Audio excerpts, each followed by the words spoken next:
Everyone. तो हम देख रहे थे अर्थमेटिक प्रोग्रेशन। अर्थमेटिक प्रोग्रेशन में हमने देखा था फॉर्मूला एनएच टर्म का। तो एनएच टर्म का फॉर्मूला हमने देख लिया था, उस पे क्वेश्चन कैसे बनते हैं हमने देख लिए थे, थोड़े बहुत क्वेश्चन किए भी थे, कुछ उसी पे बेस्ड है। एक्सरसाइज 5.2 जो है हमारी एनसीईआरटी की उसी पे बेस्ड है। आओ उसको देखते हैं भाई कैसे करना है हमको। ठीक है, देखते हैं भाई एक एक करके एक क्वेश्चन उठाते हैं। जैसे सबसे पहले सेकंड क्वेश्चन उठा रहा हूँ।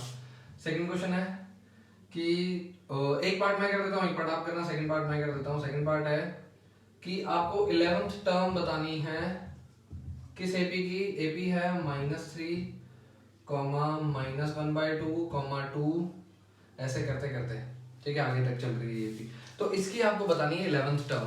तो 11th टर्म कैसे बताएंगे भाई? फॉर्मूला हमारे पास में एक ही है, क्या है फॉर्मूला? nth टर्म का मेरे पास में फॉर्मूला a + n-1 * d। ये मेरे पास फॉर्मूला है nth टर्म का। ठीक है, तो इसको यूज करना है हमको और 11th टर्म बतानी है। तो ध्यान से सुनना भी, देखो आपको 11 नंबर पे क्या आता है इस एपी में आगे चलूंगा।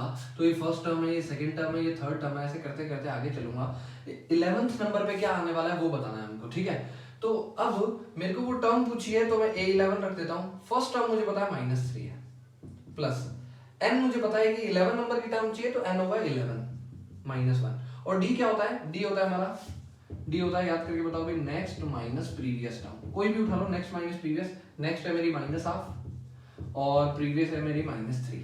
ठीक है, नेक्स्ट माइनस प्रीवियस। तो इसको सॉल्व कर लेते हैं, ये आ जाएगा 5/2।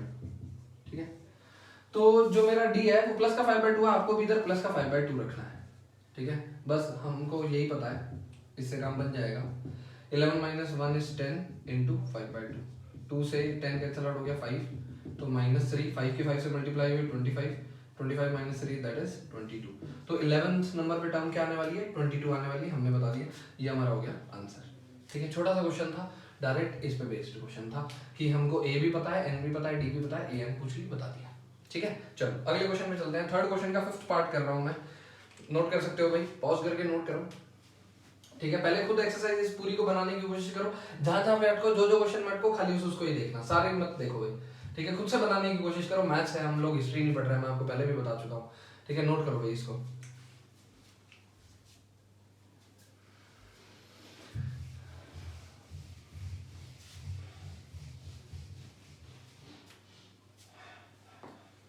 थर्ड क्वेश्चन करता है। थर्ड क्वेश्चन में कैसे दिया हुआ है? थर्ड क्वेश्चन का 5th पार्ट कर रहा हूँ, उसमें एक बॉक्स बनाया है, मतलब कि फर्स्ट टर्म हमको नहीं पता है, और कॉमा 38, फिर कॉमा 3 बॉक्सेस और बना रखे हैं, कॉमा -22। ठीक है, तो इस तरह से कुछ क्वेश्चन है मेरे पास में, और मुझे पूछा है, बताना है मुझे कि मिसिंग टर्म में जो बॉक्सेस हैं वहाँ क्या आने वाला है, ये बताना है। तो एक बात बताओ, एक तो फर्स्ट टर्म नहीं पता, सेकंड पता है, थर्ड नहीं पता, फोर्थ नहीं पता, फिफ्थ नहीं पता, 22 पता है।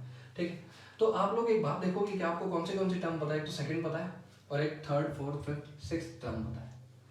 तो इस क्वेश्चन को करने के लिए हमारे पास में एक ही फॉर्मूला है, उसको काम में लेते हैं। क्या है फॉर्मूला? क्या है फॉर्मूला? है मेरे पास में an = d, a + n-1 * d। अब ये पता है मुझे कि सेकंड नंबर पे क्या आया, सिक्स्थ नंबर पे क्या आया, ये मुझे पता है। तो सेकंड नंबर पे जो आया, तो n की वैल्यू क्या है मेरे पास में? 2 है। क्या फर्स्ट टर्म? a का मतलब होता है फर्स्ट टर्म, मुझे नहीं पता है फर्स्ट टर्म। n मुझे पता है 2 है, और d भी मुझे नहीं पता है। ठीक है, तो और सेकंड नंबर पे आया क्या, ये मुझे पता है 38 आया है। ऐसा करके देखो, a + n-1 * d मैंने किया है, n की वैल्यू 2 रखी है, तो जो सेकंड नंबर पे आया है वो इसके इक्वल में रखना है। ये मेरे को सॉल्व करना है भाई, देखते हैं भाई क्या आएगा। सॉल्व कर लेते हैं थोड़ा सा। 2 - 1 = 1, a + d दैट इज 38। तो ये मेरी एक लीनियर इक्वेशन बन गई। ठीक है, 2 वेरिएबल्स है, एक और इक्वेशन चाहिए होगी तो वो यहाँ से आएगी। सिक्स्थ नंबर पे a6 की वैल्यू भी निकाल लेता हूँ, a + n-1 * d। a मुझे फिर से नहीं पता है, n की जगह पे 6 रख देते हैं, तो 6 - 1, d भी मुझे नहीं पता है, और इक्वल्स टू में क्या है? -22। तो a + 5d = -22। ये हो गई मेरी सेकंड इक्वेशन। ये फर्स्ट इक्वेशन, ये सेकंड इक्वेशन। सॉल्व कर लेते हैं दोनों को। अच्छा, तो एलिमिनेशन मेथड कर रहे हैं। एलिमिनेशन मेथड में या तो सब्ट्रैक्ट करेंगे या ऐड करेंगे। कब? दोनों में से किसी का एक का तो कोएफिशिएंट बराबर होना चाहिए। यहाँ a का कोएफिशिएंट क्या है? 1 है, यहाँ पे भी a का कोएफिशिएंट 1 है, बराबर है। तो ऐड या सब्ट्रैक्ट दोनों में से जो ठीक लगे वो कर लेते हैं। अभी सब्ट्रैक्ट करने पे बात बनेगी, a से a कैंसिल आउट हो गया, 5d - d that is 4d, और -22 - 38 क्या हो जाएगा भैया? 60। माइनस का 60, d is equal to d आ गया -15। ठीक है, d is equal to d 15 आ गया। अगर मुझे डी की वैल्यू पता लग गई तो उसको यहाँ रख देते हैं, ए की वैल्यू भी मिल जाएगी। यहाँ रख रहा हूँ मैं डी की जगह पे 15 रख रहा हूँ, सॉरी -15 रख रहा हूँ। डी की जगह पे -15 रख दिया, 38। तो ए इज इक्वल टू दी आ जाएगा, इसको वहाँ भेज देते हैं 38 और ये हो जाएगा 53। तो ए आ गया मेरे पास में 53। ठीक है, तो अब मेरे को पहली टर्म पता लग गई, यही बताना था एक तो, देखो पता लग गई। यहाँ पे मैं लिखता जाता हूँ, मुझे लग गई पता 53 पहली टर्म। अब मुझे एक बात बताओ, फर्स्ट टर्म आपको पता है, उसमें अगर डी ऐड कर दूं तो अगली टर्म पता लग जाएगी, फिर डी ऐड कर दूं अगली पता लग जाएगी, फिर डी ऐड कर दूं अगली पता लग जाएगी, फिर डी ऐड कर दूं अगली पता लग जाएगी, ऐसे ही चलते जाते हैं। तो अब देखो भाई, अगर मैं 35, डी है मेरे पास में माइनस का 15, करो भाई -15, तो ये आ जाएगा क्या 3 और ये 2, तो ये आ गया 23। फिर से डी ऐड किया, एक बार और डी ऐड कर दो, डी है मेरा -15, इसमें से फिर -15 कर दो, ये मेरे पास में आ जाएगा 23 - 15 दैट इज 8। फिर से 15 माइनस कर देते हैं, ये 8 आ गया मेरे पास, 8 - 15 कर देते हैं तो ये आ जाएगा -7। ठीक है, और -7 आप चाहो तो 15 माइनस करके चेक भी कर सकते हो, यही आ रहा है। ठीक है, तो बॉक्सेस में जो जो टर्म मिसिंग थी, अगली टर्म जैसे चाहिए डी ऐड कर दो, और अगली चाहिए डी ऐड कर दो, और अगली चाहिए डी ऐड कर दो, जितनी भी टर्म पूछे। जैसे हमने 5.1 में देखा था कि अगली एपी की अगला टर्म कैसे निकालते हैं, डी ऐड करते जाए, डी ऐड करते जाए तो अगली टर्म आती जाएगी। ऐसे ही हमने यहाँ पे भी कर दिया। ठीक है, तो ये क्वेश्चन था थर्ड का 5th पार्ट, बाकी के 4 आप अपने आप करो, अभी करके देखना है इसको। ठीक है, सारे पार्ट चाहिए मुझे कॉपी में, नोट कर सकते हो भाई। चलो आगे चलते हैं, रब कर दूं। मैं आप लोगों को स्पून फिटिंग नहीं करा सकता हूँ कि सारा एक एक पार्ट मैं आपको करा दूं, नहीं भाई गलत हो जाएगा बहुत। खुद से करके देखा करो, थोड़ी देर जूझा करो क्वेश्चन के साथ में, थोड़ी देर स्ट्रगल किया करो, हो जाएगा। चलो एक क्वेश्चन नंबर 6 देखते हैं। क्वेश्चन नंबर 6 क्या है, बोल रहा है कि आपको बताना है कि माइनस जो 150 है, -150 जो है वो इस वाली एपी का टर्म है भी या नहीं, कभी आगे चल के। क्या मतलब है भाई इस क्वेश्चन का, कभी आगे चल के कभी -150 आने भी वाला है क्या, ये आपसे पूछा है। कभी आगे चल के -150 आने भी वाला है क्या, ये हमसे पूछा है। तो कैसे चेक करेंगे, मान लेंगे कि 150 आने वाला है। ठीक है, मान लेंगे, फॉर्मूला हमारे पास में यही है, an का फॉर्मूला क्या है, a + n - 1 × d। First term मुझे पता है, देखो फर्स्ट टर्म क्या है, रख देता हूँ, फर्स्ट टर्म है 11, n है मेरे पास में नहीं पता मुझे, d देखो क्या है, नेक्स्ट माइनस प्रीवियस, d होता है नेक्स्ट माइनस प्रीवियस, वो हो जाएगा -3 या -3 और इक्वल्स टू में -150। ठीक है, तो ये जो 11 इधर प्लस का है उधर जाके माइनस हो जाएगा, ये दोनों मल्टीप्लाई में, अभी इसको मल्टीप्लाई मत करो, बाद में डिवाइड कर देंगे हम। 11 उधर जाके माइनस का हो गया, ये आ जाएगा -150 -11, ये हो जाएगा 161। ठीक है, तो n - 1 और -3, यहाँ पे से n - 1 आ जाएगा -161/3। अब आप जब इधर डिवाइड करोगे तो आपको लगेगा कि नेचुरल नंबर जो है नहीं आ रहा। ध्यान रखना, n शुड बी, n की वैल्यू एकमात्र मैंने बताया था आप लोगों को क्लास में बताया था, a d n a n और s n 5 चीजें होती हैं, इनमें से यही है जो नेचुरल नंबर होना चाहिए, n should be a natural number. और ये तो डिवाइड पूरा हो ही नहीं रहा है, तो नेचुरल नंबर कैसे आ जाएगी n की वैल्यू, तो नेचुरल नंबर नहीं आएगी, तो हम आगे क्या बोलेंगे, no since n is not a natural number, -150 cannot be a term। ठीक है, -150 इस सीरीज की टर्म कभी नहीं हो सकती। ठीक है, -150 इस सीरीज की कभी भी टर्म नहीं हो सकती, क्यों, क्योंकि n की वैल्यू जो है यहाँ पे सॉल्व करने के बाद नेचुरल नंबर नहीं आ रही। ठीक है, समझ पा रहे हो क्या आप लोग, अगर नेचुरल नंबर आती तो क्या बोलते, yes 150 can be a term, पता नहीं कितने नंबर पे वो n की वैल्यू आ जाती, उतने नंबर पे 150 मिलता आपको माइनस का। लेकिन अभी जो n की वैल्यू नेचुरल नंबर नहीं आ रही है, तो ये यहाँ पे इस सीरीज में एग्जिस्ट नहीं करेगा -150। ठीक है, समझ पा रहे हैं आप लोग, चलो इस बात को नोट कर सकते हो भाई। अगला क्वेश्चन देखेंगे,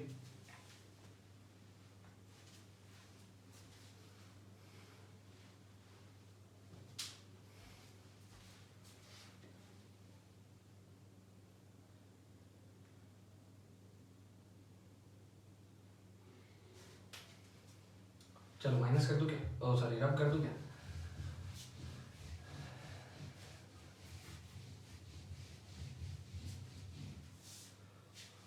चलो क्वेश्चन नंबर देखते हैं 13 देखते हैं। चलो क्वेश्चन नंबर 13 क्या बोल रहा है, how many numbers of 3 digit divisible by 7, 3 digits divisible 3 digit number that are divisible by 7, वो आपको बताना है। ठीक है, मैंने इसका तरीका बताया था आपको पिछले वीडियो में, इसका एक छोटा तरीका भी बताया था। ठीक है, अब लेकिन हम बेसिक तरीके से ही करेंगे। तो 3 डिजिट नंबर, सबसे पहले छोटे से छोटा 3 डिजिट नंबर बताओ क्या होगा, 100 होगा क्या, और बड़े से बड़ा 3 डिजिट नंबर 999। ठीक है, तो 100 के बाद में पहला नंबर जो 7 से डिवाइड होता हो तो वो हो जाएगा हमारा 105। ठीक है, तो मैं यहाँ लिख लेता हूँ, रेंज मिल गई मुझे 100 से लेके 999 के बीच में रहना, मुझे रेंज मिल गई है। पहला नंबर मिला मुझे 105, 7 से डिवाइड होता है, 3 डिजिट भी है और 7 से डिवाइड होता है, पहला नंबर मिल गया। दूसरा नंबर क्या हो जाएगा, चलो लिख देता हूँ एक और नंबर 122, सॉरी 7 ऐड करना है तो 112, ऐसे करते करते आगे तक। और मुझे आखिरी नंबर क्या मिलेगा अभी देख लेते हैं, आखिरी नंबर मिलेगा, डिवाइड करके देख लेते हैं ना, 999 7 से डिवाइड होएगा तो 7, 2 9 4 28, फिर आ गया 192, तो ये आ गया 14, 5 रिमाइंडर आ गया, तो 5 हटा देते हैं इसमें से, जो रिमाइंडर आया उसमें से हटा दो, 994। तो 994 ऐसा नंबर है, ये जो रिमाइंडर आया ये हटा दो 999 में से, आपको वो आखिरी नंबर मिल जाएगा 994। 994 वो नंबर है जो डिवाइड हो सकता है 7 से। ठीक है, आखिरी नंबर 3 डिजिट का आखिरी नंबर, 3 डिजिट का पहला नंबर। चेक करेंगे भाई, अब क्या करें, टोटल नंबर हमको बताना है ना, टोटल नंबर बताना है 7 डिजिट से, यही तो पूछा हाउ मेनी 3 डिजिट नंबर। हाँ, तो ये नंबर बताने हैं, फर्स्ट टर्म पता है, लास्ट टर्म पता है, ये कितनी है ये बताना है, यानी कि n की वैल्यू बतानी है। फॉर्मूला यही रहेगा, an is equal to the a plus n minus 1 into d. तो ये मेरे पास में फॉर्मूला है, इसमें मुझे देख के वैल्यू बतानी है कि किस किस की वैल्यू पता है। nth टर्म मुझे पता है, आखिरी वाली टर्म मुझे पता है, फर्स्ट टर्म मुझे पता है 105, n की वैल्यू मुझे नहीं पता, ये टोटल नंबर ही तो है, n कितना है मुझे नहीं पता। d देखो, d सब में 7 ऐड होएगा, ऑब्वियस सी बात है 7 से डिविजिबल है तो 7 ऐड होएगा, तो d हो गया 7 और इक्वल्स टू में 994। 994 जो है वो कितने नंबर पे आता है, जैसे देखो समझना भी, ध्यान देना, ये पहली टर्म है, ये दूसरी टर्म है, ऐसा करते करते ये nth टर्म है, तो मुझे ये कितना नंबर है n वो बताना है। ठीक है, nth टर्म पे आ तो 994 आया, लेकिन कितना है वो n जो है उसकी वैल्यू क्या है वो मुझे अभी निकालनी है। तो n माइनस 1 और ये 7 वहाँ जाके माइनस का हो जाएगा, ये 994 माइनस 105, इसको माइनस कर देते हैं, ये आ जाएगा 14 माइनस 5 9 और 8 माइनस 0 8 और 9 माइनस 1 इज 8 889। ठीक है, n minus 1 into 7, n minus 1 into है 7 तो वहाँ पे जाके डिवाइड हो जाएगा, तो ये आ जाएगा मेरे पास में, डिवाइड करो भी क्या आएगा, 7 1 जार 7, फिर 7 2 जार 14, फिर 7 7 जार 49, तो n माइनस 1 जो है 127 आ गया। तो यहाँ पे n की वैल्यू क्या आ जाएगी, 1 को उधर भेज देंगे 128, ये मेरा हो गया क्या आंसर। ठीक है, कितने नंबर है, 128 नंबर है जो 7 से डिविजिबल है। अब मैंने इसका छोटा तरीका भी बताया था, साइड में छोटा सा वो तरीका भी कर देता हूँ जो मैंने आप लोगों को बताया भी था। क्या होगा, सबसे पहले 100 को डिवाइड करो 7 से और 999 को डिवाइड करो 7 से, तो आप इसको डिवाइड करोगे ये आएगा 14, और इसको डिवाइड करोगे ये आएगा, उधर लिखा हुआ है 142, डिवाइड किया था मैंने 142 आया। इन दोनों को, आपको रिमाइंडर से मतलब नहीं है, आपको सिर्फ डिवाइड करना है और क्वेश्चन क्या लिखना है, क्वेश्चन क्या लिखना है, क्वेश्चन आपने लिखा, दोनों को माइनस कर दो, देखो क्या आएगा 8 2 128, देख लो आंसर आ रहा है। ठीक है, चेक करने के लिए कि आपका आंसर ठीक है क्या, 142 में से 14 घटा दो 128 आ जाएगा, चेक करने के लिए आंसर ठीक है क्या। छोटा तरीका इसलिए बस कि आंसर चेक करना है, इसको मत करना बोर्ड में, कुछ भी नंबर नहीं मिलेंगे। ठीक है, 7 से डिविजिबल टोटल नंबर पूछे थे, टोटल नंबर हमने बता दिए 128 आने वाले। ठीक है, एक क्वेश्चन और करते हैं, देखो ऐसा ही सेम क्वेश्चन है, क्वेश्चन नंबर 14। हाँ, पिछले वीडियो में मैंने करा भी दिया था इस तरह का कोई क्वेश्चन, आप लोग करना। ठीक है, क्वेश्चन नंबर 15 देखें क्या, चलो क्वेश्चन नंबर 15 देखते हैं, नोट कर सकते हो भाई।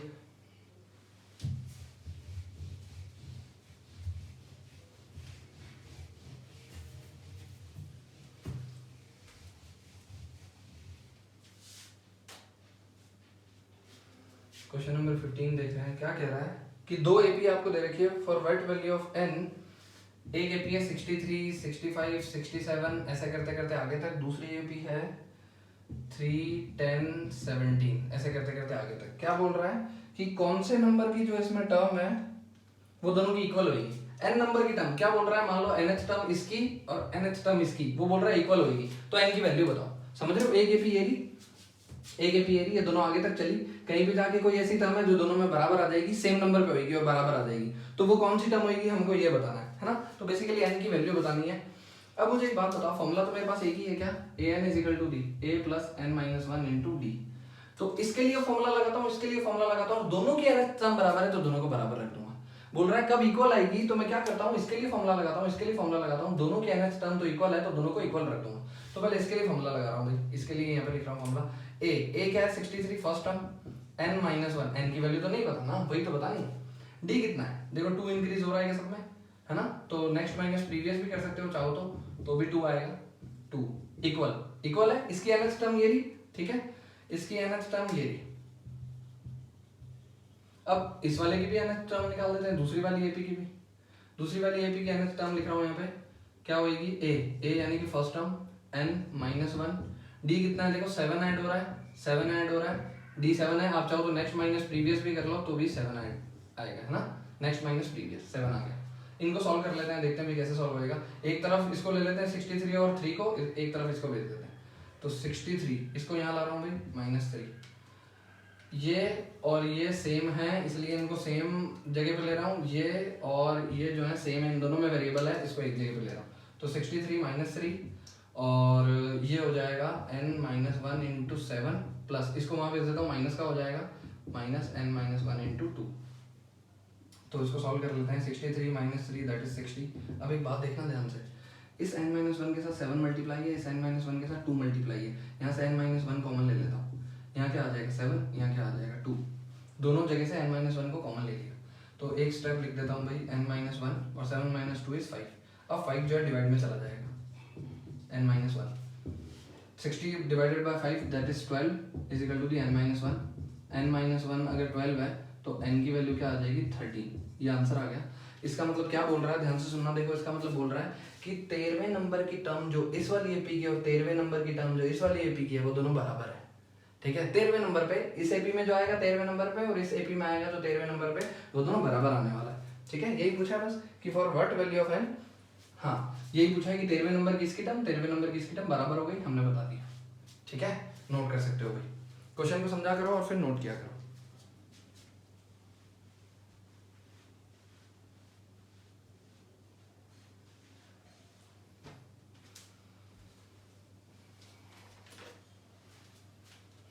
चलो आगे चलते हैं, 15th क्वेश्चन था ये, अब 16 देखते हैं इसके बाद।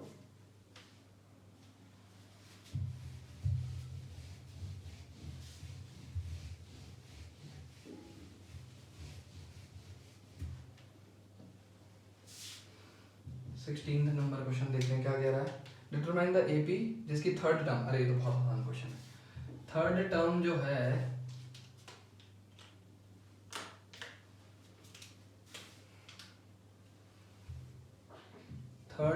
जो है वो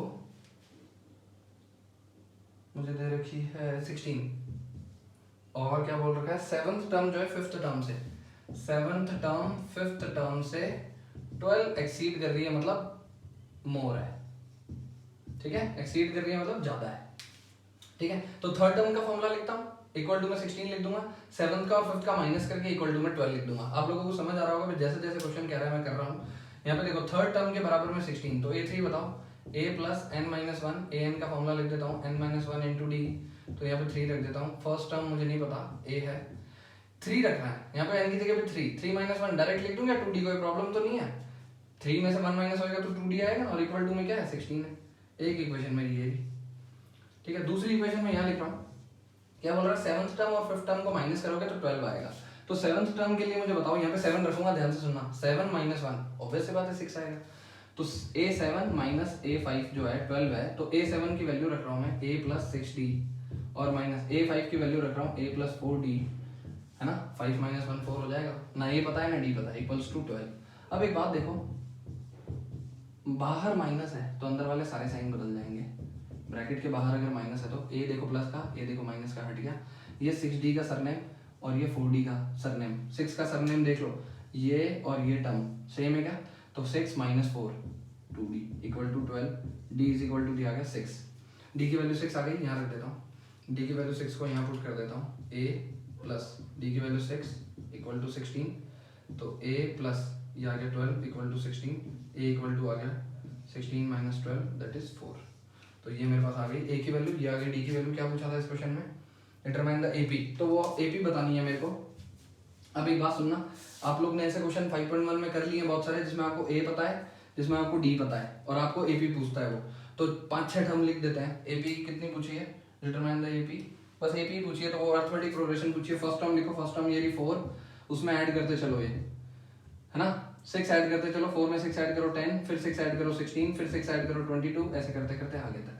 ये वो AP हो गई, ये आंसर लिखना है। अगर आपको AP बोलिए तो आपको प्रोग्रेशन पूरा लिखना है, ठीक है। इस पूरे प्रोग्रेशन को लिखना था आपको। फर्स्ट टर्म पता लग गई, अब उसमें D पता है, ऐड करते चलो, ऐड करते चलो, ऐड करते चलो, ऐड करते चलो, ऐड करते चलो, D को ऐड करते चलो, ठीक है। तो ये था हमारा 16th क्वेश्चन, बिल्कुल आसान था, जैसे जैसे कह रहा है लैंग्वेज में मैं वैसे वैसे करते जा रहा हूँ। और देखते हैं 17th क्वेश्चन देखते हैं भाई। Find the 20th term from the last term of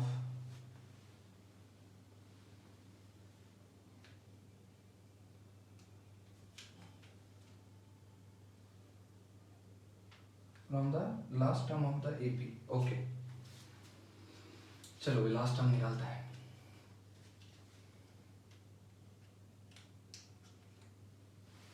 हटा दो इसको,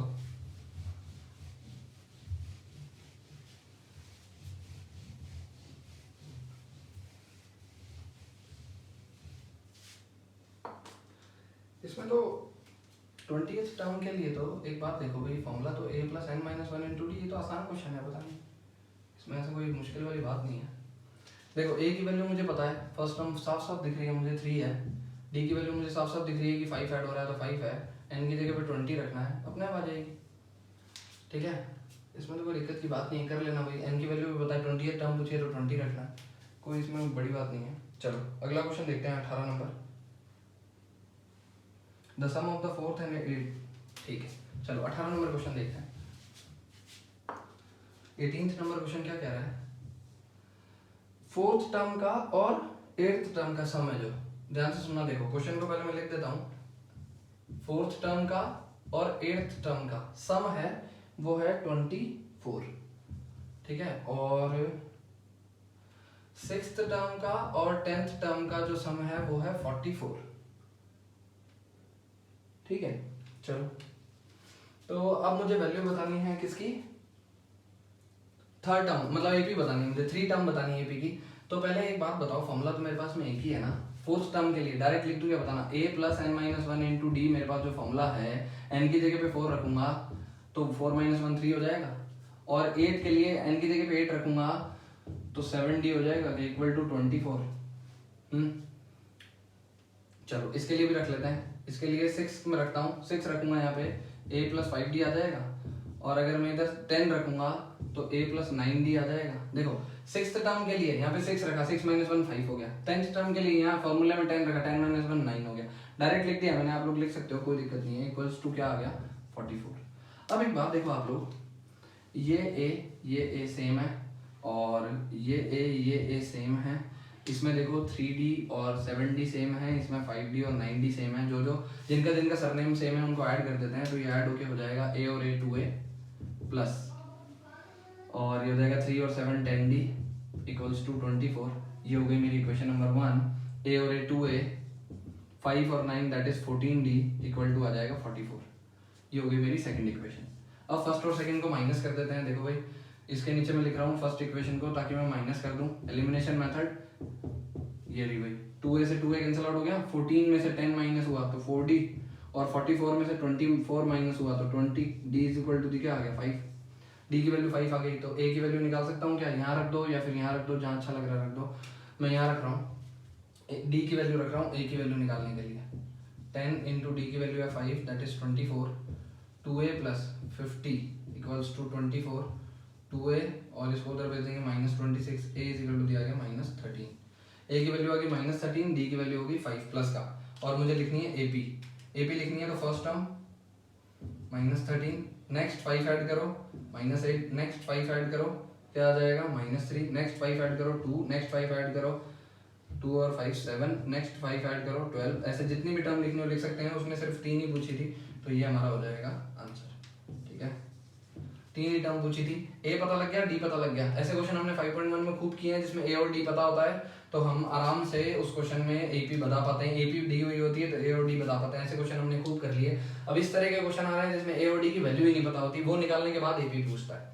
ठीक है, नोट करो भाई, 18th नंबर क्वेश्चन था ये, समझ के नोट करना, एक एक बात समझने की कोशिश करना, वीडियो को दोबारा पीछे करके देखना।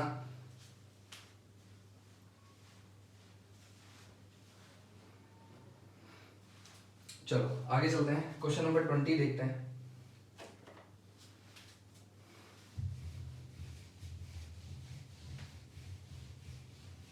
क्वेश्चन बहुत आसान है 20 नंबर भी, बस पॉइंटों में आ गया तो हम लोग परेशान हो जाते हैं कि यार डेसिमल में कैसे दे दिया, क्या हो गया तो दे दिया भाई।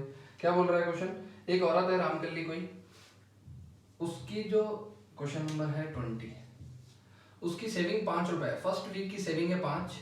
अब वो क्या करती है, हर वीक इंक्रीज करती है अपनी सेविंग को 1.75 से, हर वीक अपनी सेविंग को इंक्रीज करती है 1.75 से। ठीक है, तो मैंने 1.5 ऐड कर दिया। देखो ये फर्स्ट वीक की सेविंग है, ये सेकंड वीक की सेविंग है, थर्ड वीक की सेविंग है, ऐसे करते करते आगे तक चलेंगे और मेरे को बता दी सेविंग कितनी है 20.75, और ये है nth वीक की सेविंग है। ठीक है, अब मुझे एक बात बताओ, 1.75 इंक्रीज कर रही है, मतलब अगर पहले वीक में 5 रुपए बचाती थी, पहले वीक में 5 रुपए सेव करती थी, तो नेक्स्ट वीक में इतने सेव करेगी, फिर नेक्स्ट वीक में इतने सेव करेगी, मतलब वो 5 रुपए तो पड़े ही है जो पहले वीक के हैं। दूसरे वीक में टोटल कितने सेव किए, वीक में, उस वीक में, ठीक है, उस वीक में सेव किए इतने। अगर मैं आपसे पूछूं दूसरे वीक में, ध्यान से सुनना, देखो मैंने क्लास में भी बताया, फिर से बता रहा हूं, अगर मैं आपसे पूछूं सेकंड वीक की सेविंग बता दो, सेकंड वीक सेविंग, तो आप बताओगे 6.75। ध्यान से समझ लेना दोनों चीजों में फर्क। और अगर मैं आपसे पूछूं 2 वीक सेविंग बताओ, ठीक है, तो क्या करोगे, 2 वीक सेविंग, मतलब सेकंड वीक तो सिर्फ ये बताना है, ये रहा बता दिया, और 2 वीक सेविंग के लिए इन दोनों को ऐड करना पड़ेगा भाई। 2 वीक मतलब फर्स्ट वीक और सेकंड वीक, दोनों वीक में मिला के टोटल कितना सेव किया, तो आपको दोनों को ऐड करके बताना होगा, वो आ जाएगा 11.75। तो अगर आपको मैं बोलूं कि nth जो वीक है उसकी सेविंग बताओ और टोटल n वीक्स की सेविंग बताओ, तो उन दोनों बातों में फर्क है। अगर मैं पूछूं nth की अगर सेविंग बताओगे तो क्या करोगे भाई, आप nth टर्म का फॉर्मूला लगाओगे, और अगर मैं बोलूं टोटल n जो वीक्स हैं, टोटल n वीक जितने भी बीत गए हैं उन सब में अगर आप सेविंग टोटल बताओगे अब तक कितने बच गए हैं उसको रुपए, तो आपको सम का फॉर्मूला लगाना पड़ेगा।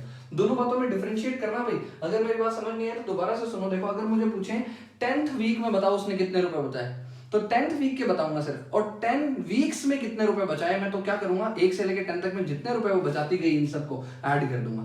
तो अगर मुझे टोटल पूछा है तो सम का फॉर्मूला ऑब्वियस सी बात है, और 10th नंबर पे पूछा है तो मेरे को nth टर्म का फॉर्मूला ऑब्वियस सी बात है। ठीक है, तो ये तो मैंने एक्स्ट्रा एक इन्फॉर्मेशन दे दिया आपको। ये क्वेश्चन तो बहुत आसान है। क्या पूछ रहा है कि ऐसे करके उसने बनाती गई सेविंग, तो आपको बताना है कि कौन सा ऐसा वीक होगा जिसमें उसने सिर्फ उस वीक में 20.75 रुपीज बचाए होंगे, सेविंग की होगी।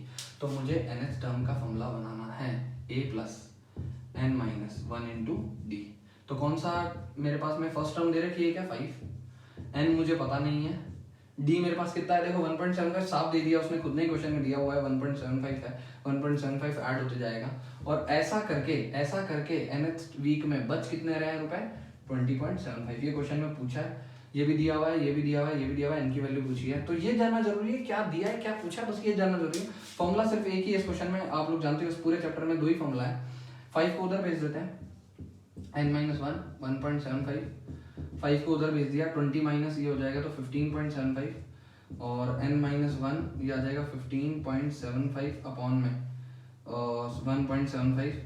अगर मैं इसको सॉल्व करूँ तो ये आ जाएगा 15.75, इसको 25 के टेबल से कट कर देता हूँ, ये आ जाएगा 7, 25 के टेबल से आ जाएगा ये 6 और 3, तो ये आ गया 9।